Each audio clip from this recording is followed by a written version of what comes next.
Good morning, everyone. Happy Wednesday. I hope you're all having a blessed week so far. My name is Pastor Manny, and this is a ministry we have here called Looking Up, where once a week I share an encouraging thought for the day and for the week. And the thought from the word it's talking. We're going to be reading about a story, and as it's the disciples and Jesus, and the disciples along the way are talking about who is going to be the greatest among them. Right. And this kind of reminds me of this debate about the GOAT, right?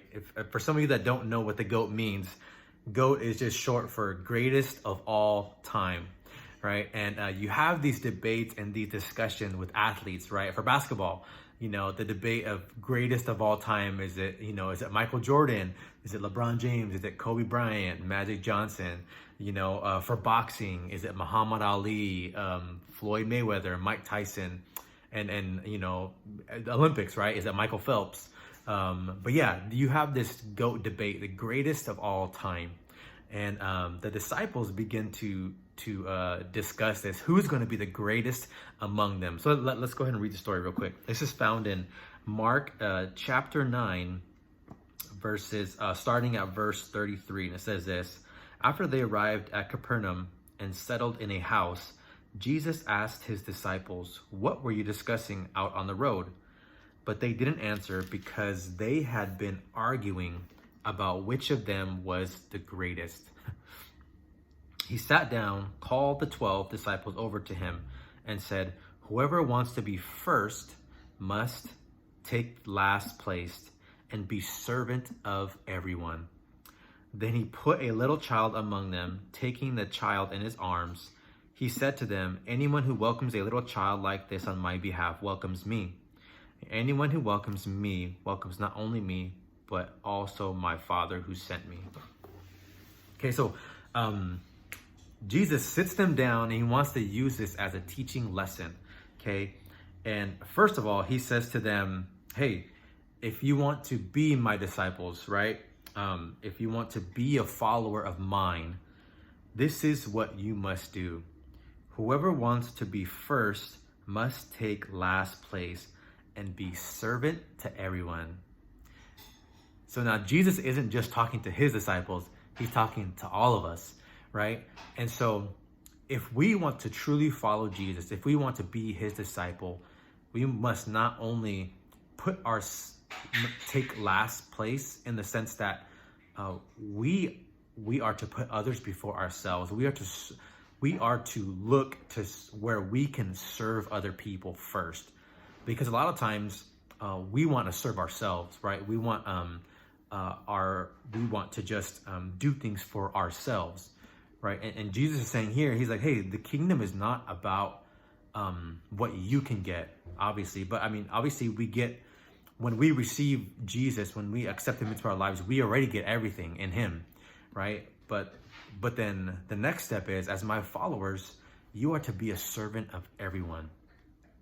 And so the question that comes to mind is things of like church. When we go to church or when we go to work, what are we looking to do? Are we looking out for ourselves, or are we looking opportunities to serve other people, right?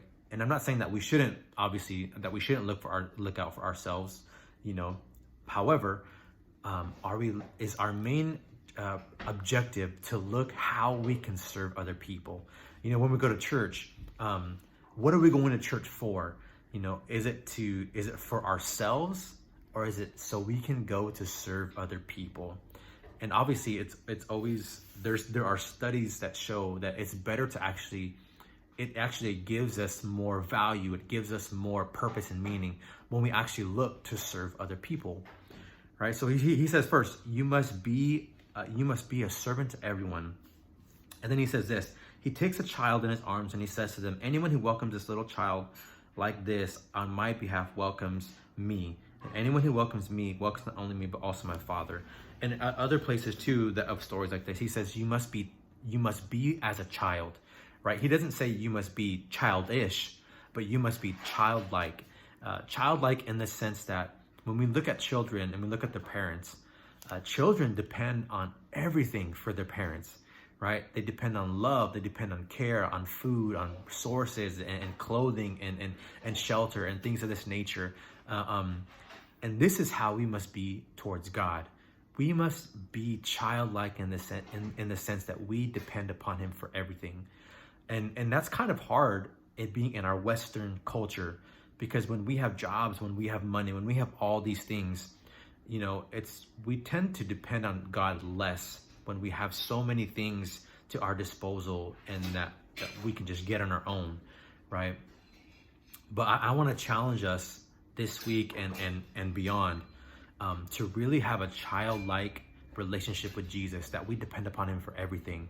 Not just big decisions like when it comes to moving, right? But even the smallest decisions in our daily living, right? Like asking God, how can I serve someone today? How can I learn to trust you more today? And and so this is the thing that I just wanted to share with us today. And going back to the whole GOAT discussion, right? The greatest among us.